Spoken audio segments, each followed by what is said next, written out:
in Oxford and Cambridge interviews, they're not looking for right answers. They are looking for your thought processes, and they're looking to see how much academic potential you've got. I think it was Rumi who said, find a life path that requires all of your being. And in a sense, I think applying for Oxford and Cambridge will do that, will definitely stretch you.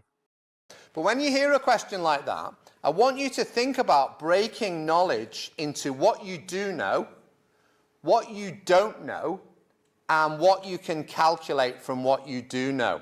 Okay.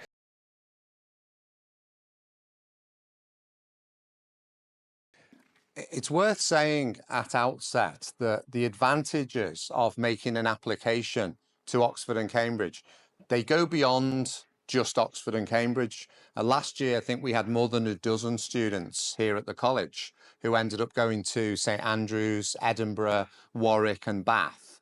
And lots of students who also went to prestigious universities all around the country. And many of them started with an early application. So it puts a bit of pressure on yourself. If you want to apply to Oxford or Cambridge, you've got to get your personal statement done about 4 months ahead of other people, which means even at Christmas, you should be starting to think about what's going to go into your personal statement. But Peter and I can give you plenty of help with structuring a personal statement. So I think the advantage I want to talk today, yes, we want to get people into Oxford and Cambridge. Everyone in this room, because you've got the GCSE scores that you've got, is capable of making a fully competitive application to Oxford or Cambridge. Will everybody in this room decide to do that? No. I hope a high percentage of you will try to do that. And if you were tempted in the last talk by Natalie to do an EPQ, that would be immediately one feather in your Oxbridge application cap. EPQ goes down really well on paper, goes down even better at interview, because it's an area where you can talk with such knowledge and such depth that you'll be able to hold your own with the Oxbridge tutors. That's not easy. These people have done vast reading over many decades, and it can be a little bit intimidating. I suppose Oxbridge has also got a flavour of social mobility. Now, what do I mean by social mobility? It's a difficult concept to define. One of my students from last year, he's just been accepted to Cambridge to read medicine, and his dad drives a taxi. And that is an interesting connection. Now, you might say, well, what parents do as jobs and what students do as jobs, they don't prove anything. If there's a difference between the two, it doesn't automatically prove anything. In America, social mobility is probably measured in terms of thousands of dollars or hundreds of thousands of dollars. In fact, it might shock you to know, America, the land of opportunity, has got one of the worst social mobility records in the world. Something paradoxical about America saying, come here, you can benefit from opportunity. But in reality, something about the structure of American society makes it quite difficult. So getting into Oxford or Cambridge, let me ask you a question. What do you think might be one of the key characteristics of a student that makes a good candidate for Oxford or Cambridge? Anybody got just one idea about what would make a good candidate for Oxford or Cambridge? Is there somebody with a hand up? Yes, go ahead. Yeah, somebody with a good mindset. So a growth mindset, yeah, and also someone with resilience. Believe it or not, every year in the interviews, things go wrong. The technology sometimes goes wrong if you're being interviewed on Zoom, or you're asked a question that throws you. One of our students 2 years ago, she was asked about her EPQ. They said, tell us about your EPQ on the volcano that erupted. And she said, I didn't do an EPQ on volcanoes. And she was able to then navigate towards the second question. So they said, no, we've got in the paperwork that you wrote something long EPQ on Pompeii. And she said, I'm sorry, there's an error in the paperwork. Now, a moment like that can really floor you for the rest of the interview. It can be really quite difficult to recover from that unless you've practiced resilience. Okay, what other characteristics might you find in an excellent candidate for Oxford or Cambridge? Go ahead. Initiative, yeah. And that might manifest in many ways. You might be really good at sourcing super-curricular material. So I might give you an example of initiative. I often find the best candidates for Oxford and Cambridge are the ones who spend the most time in second-hand bookshops. That might surprise you. You might think, well, surely the material on the internet's better, more up to date. Surely the PowerPoints that I get in my A-levels are better, more up to date. But in reality, there's a lot of gold to be spun from the straw in the shops that we refer to as second-hand bookshops. It's very sad, though, because I met a group of students similar to yourselves about a year ago, and I said, OK, I've got a bookshop in Topping Street, number 90 in Blackpool, and please all go to the bookshop. And I think in the talk I had 45 students, and after 5 months, how many of the 45 students had been to the bookshop? Any ideas? Any suggestions? Someone said 3. That would be even worse than the truth. The truth is 5. 1 student per month managed to get to the second-hand bookshop.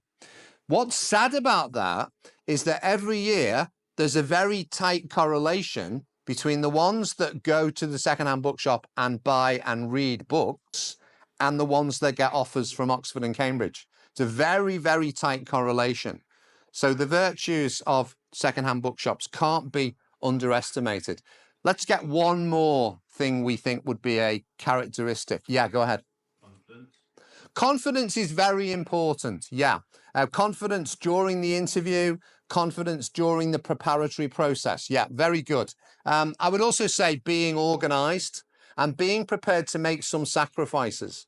The holidays, the summer holiday in particular, is a time when you might end up reading 25 or 30 hours a week around and above your A-level specifications. So it's definitely not a process for people who want to find an easy path.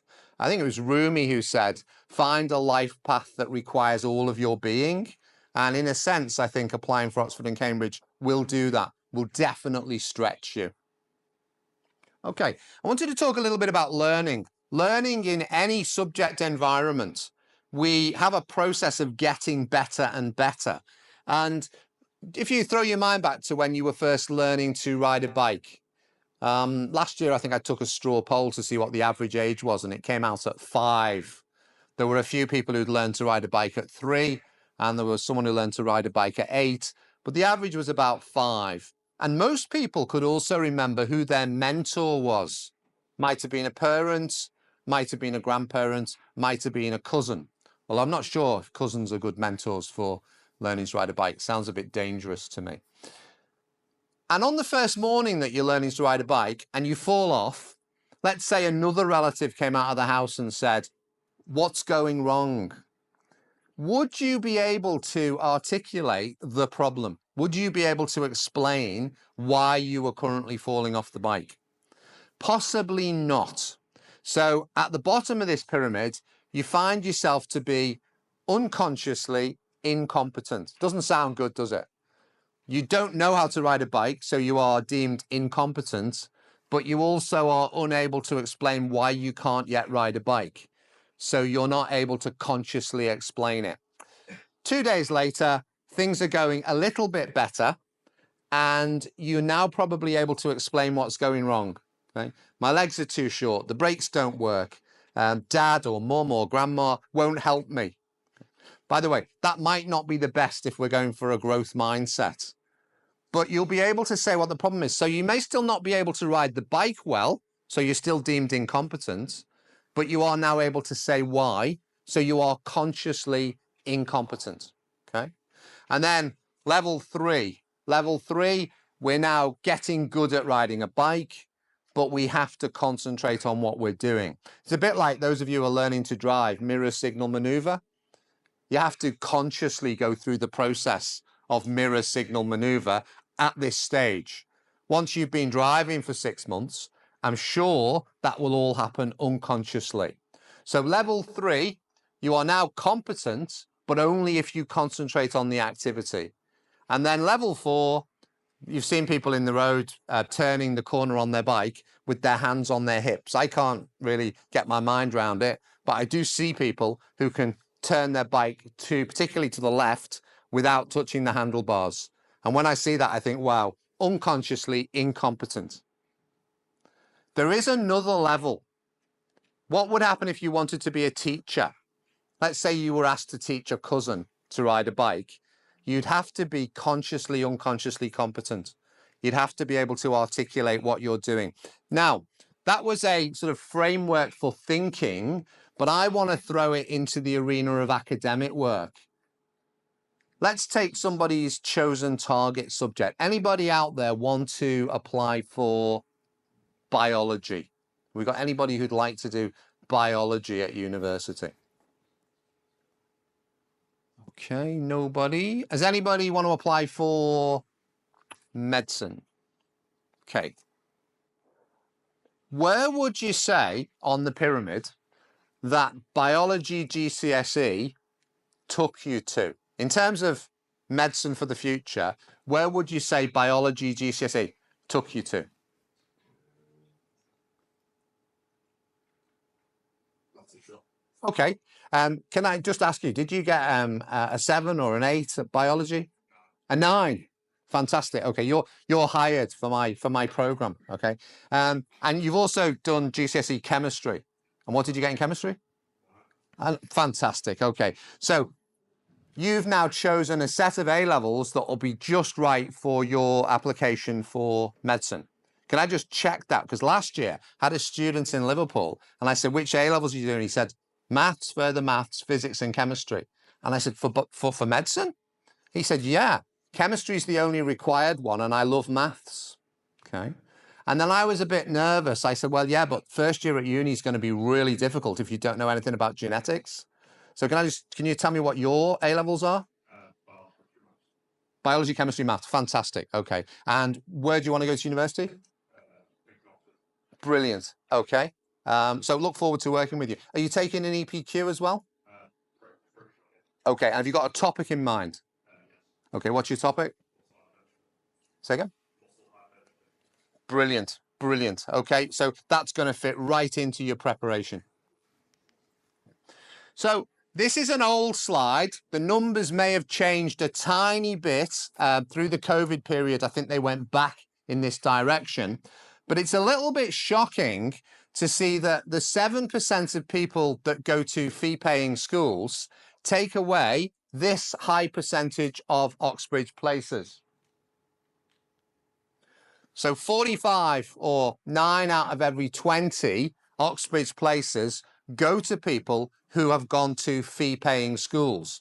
And I think of the program here as trying to prevent injustices, because I know that some of the people at fee-paying schools don't have as much academic potential as some of the people in this room, but that they've been very polished from an early age. So just take Eton as an example. I know it's popular because of Boris Johnson to pick on Eton, but whatever you think of Boris Johnson, £63,000 a year to go to Eton, and when they're in year 8, they go to the headmaster's office once a week to have tutorials, and they have tutorials that are very similar to Oxbridge interviews. So from the age of about 12, they are already being prepared for their Oxbridge interviews. And that's partly why that board of statistics looks the way that it does. Just had a thought, this is out of sequence really for my talk, but I got a call a few years ago from a sixth form college in Warrington. And the man on the phone, a man called Mr. Gent, I think he was head of chemistry, he said, we'd like to hire you to help prepare our Oxbridge students. And I was really flattered. I said, oh, that's great. Why? What did you hear about me? He said, oh, it's not that, it's your accent. And I said, well, what do you mean it's my accent? He said, well, a lot of the students in our sixth form college think that you have to be posh to go to Oxford and Cambridge. But when they hear you talk, they'll know that anyone can get in. And I was like, it's just not politically correct to say things like that about people's accents anymore. But I took the point he was making. You might be sitting there today thinking Oxford, Cambridge, really posh, really elite. Think about it as opportunity. It's a door that opens, and if and when it opens, behind that door, there are tremendous opportunities for intellectual growth, tremendous opportunities to step into amazing careers. So I know that's what Pete wants for you as an excellence group. You have the potential. How far are you prepared to push it? Are you applying to Oxford or Cambridge this year? We've built a free platform, and on there you can access 10 modules covering everything from subject choices to personal statement preparation, and even delving into the world of optimal interview preparation. So join a community of like-minded individuals with similar goals to yourself. Sign up at the link in the description and start acing the admissions process today.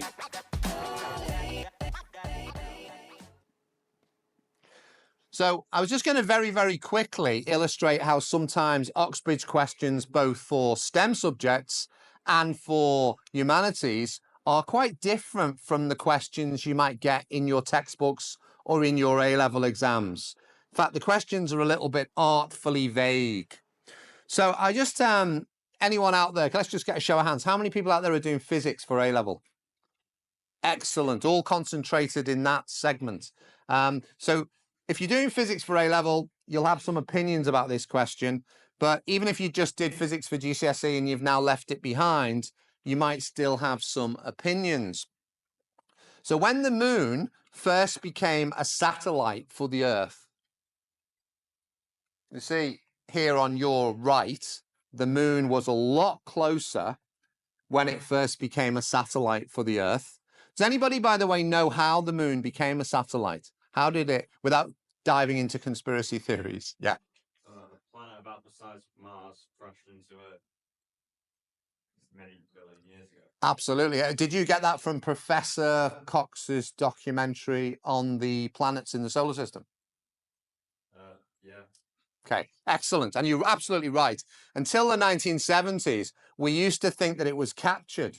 But when we checked the physics, our planet is too small to have captured something the size of the moon.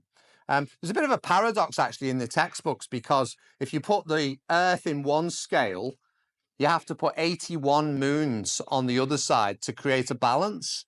And I was looking at that diagram thinking, but that can't be right, because the ratio of the gravitational fields is just 1 to 6. I'm not going to resolve that paradox today, but for the thoughtful physicists over there, I'll leave you to think about how would you reconcile the 1 to 81 ratio and the 1 to 6 ratio. So here's my question. What's the ratio of the amplitudes of the waves if you compare the heights of the waves in the oceans today with the height of the waves in the oceans when the moon first became our satellite? That's kind of a wordy question. It's also quite an underspecified question. Where's all the detail? Where's all the data?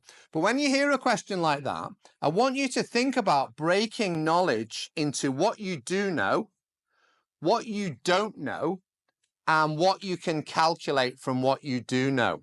Okay, so has anybody got any illuminating? There might be some people here who spend hours and hours reading cosmology books.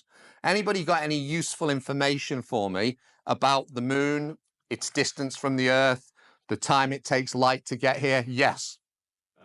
Moon moves about 1 centimeter away from Earth every year. Do you know, I think it's a little bit more than that. Most of the books I've looked at say about 4 centimeters, between 2 and 4 centimeters a year. But that's called the recession rate, and that is a really important piece of information for this calculation. Okay, I'm not going to propose to solve this problem today. I just wanted to illustrate that the types of questions you get asked can be quite unusual, and that the way you break them down in your mind is very important in terms of whether you get an offer or not. In Oxford and Cambridge interviews, they're not looking for right answers. They are looking for your thought processes, and they're looking to see how much academic potential you've got. I think if I'm interviewing, I'm looking for 3 things. I'm looking for evidence of super-curricular study, so study beyond A-level.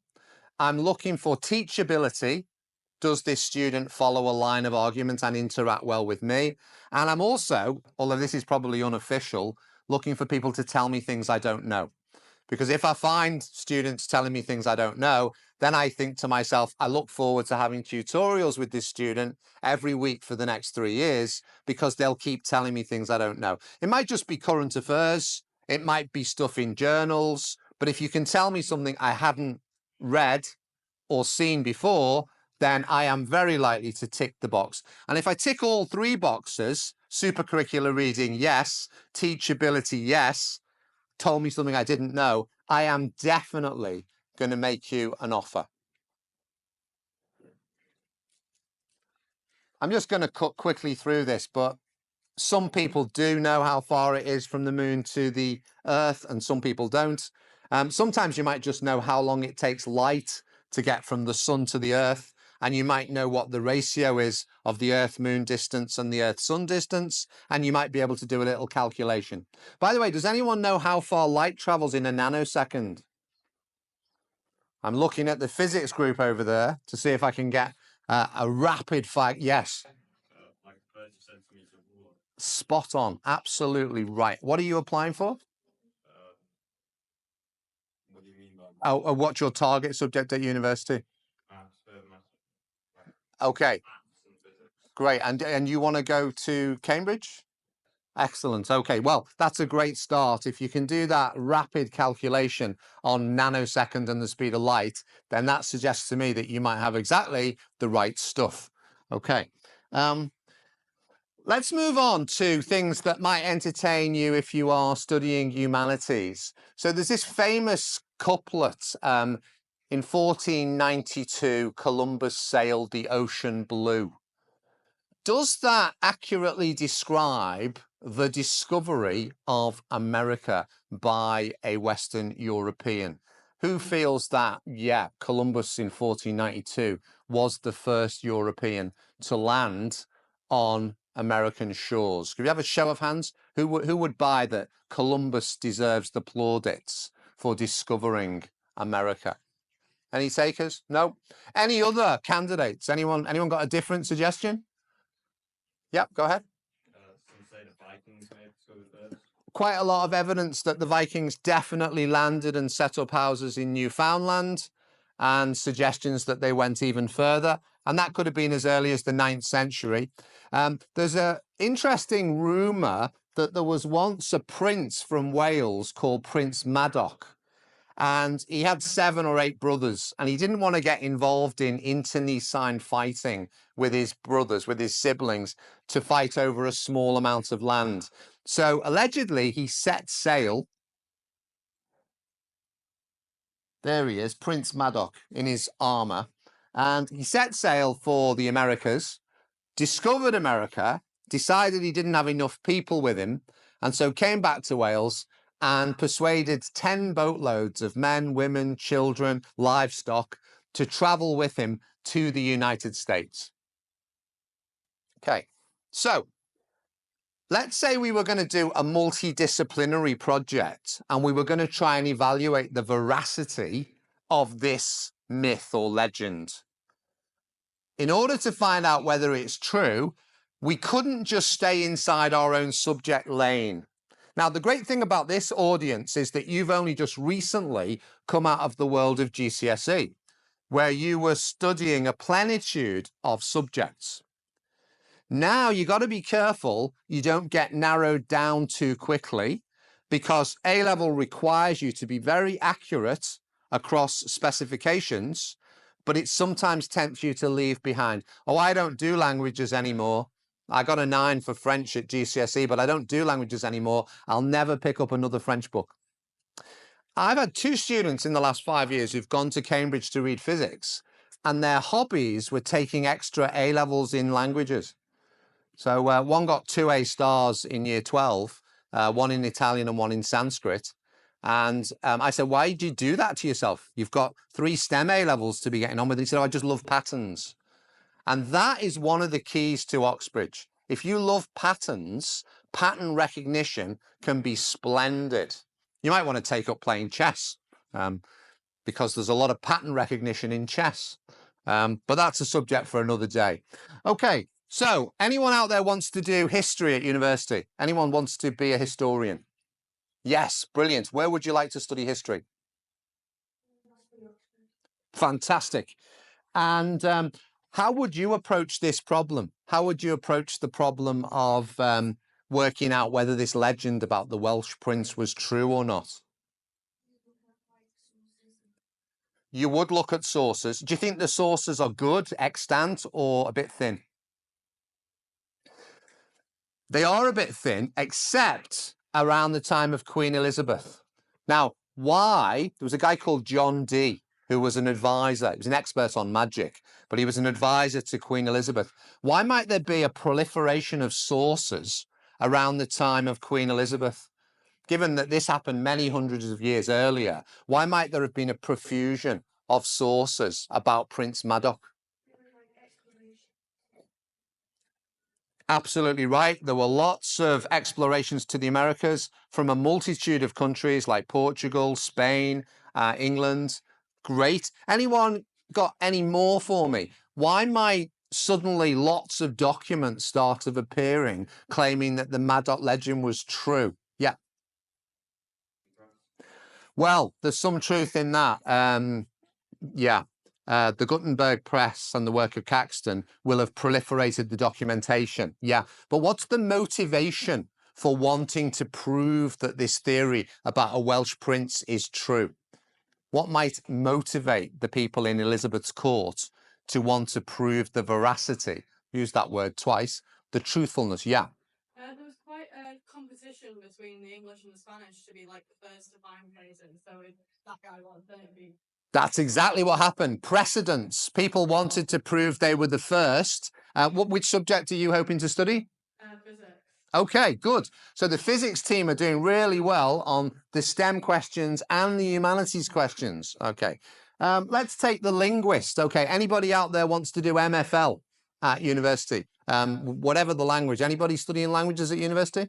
Okay. Anyone then? MFL, how would we go about using the knowledge of languages and linguistics to work out whether the legend was true or not? Yep.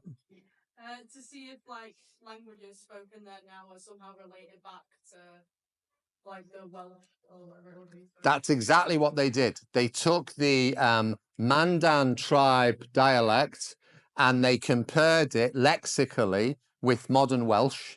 And tragically, they only found two cognates that were phonetically similar. The word for house and the word for valley. And I was thinking, well, at least they're very important, commonly used words, but it's not enough. So the linguists have basically said, we don't believe the legend. And the historians have said, we're skeptical about the legend. Anybody want to do genetics at university? Brilliant. Okay. And what would the geneticists say about this puzzle? Well, they might do genetic tests on the people who came from Wales and people who, are now living in America. It's a cross-reference.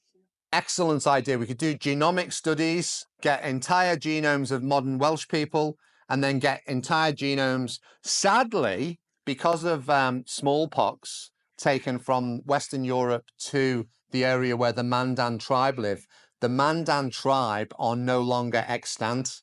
A bit like the sources that we would like. We don't have. So what they might try to do is to take genomes of the tribes contiguous to or immediately next to the Mandan tribe. Yeah.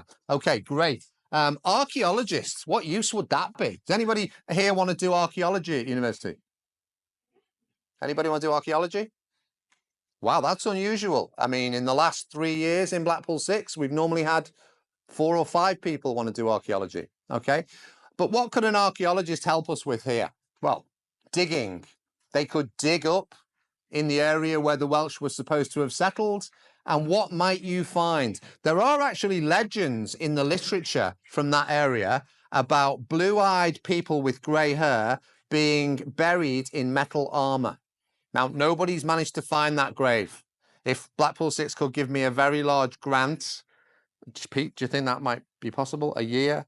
Peripatetic year, I offer to go and spend a year digging to try to find. Why might that be significant if we could find people with grey hair and blue eyes? In fact, we won't, because those body parts will have decayed. But there were legends about Indians whose hair went grey. And the argument was that most indigenous Indian tribes didn't actually go grey when they aged. And so maybe something entered the gene pool from outside. So tantalizing. Architect, somebody said there were 2 forts on the Mississippi River that had elements of Welsh castle architecture in them. So we could get an architect to go and look. Sadly, the extant problem is again there. These are now piles of rubble.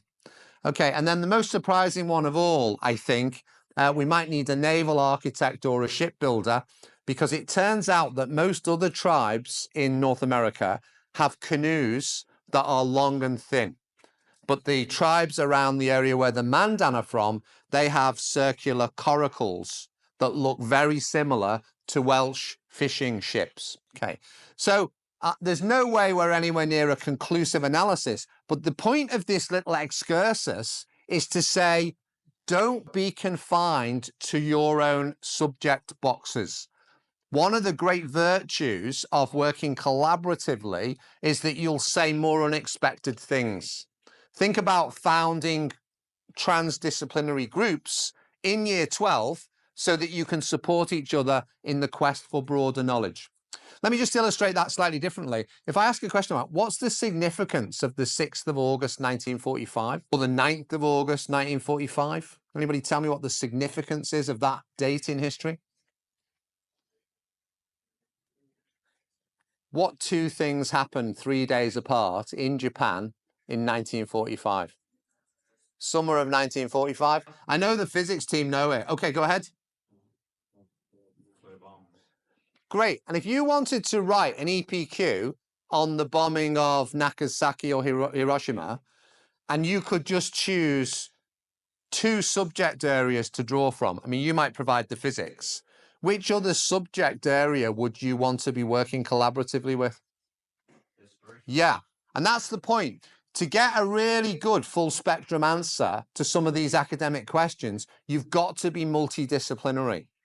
So, for example, if you're applying for classics and archaeology, you've got to be good on the literary side, but you might also need some STEM to be able to grapple with the archaeology. I mean, I know this is a problem because my A-levels were all in sciences, and then I decided to go to Oxford to do politics, philosophy, and economics. So I had a bit of a preparation problem because I had to carve out time in year 12 and 13 to read up on philosophy, politics, and economics. But all my classroom time was given over to physics, chemistry, and biology. But actually, in the long run, it can be advantageous to be able to look through both the STEM lens and a humanities lens.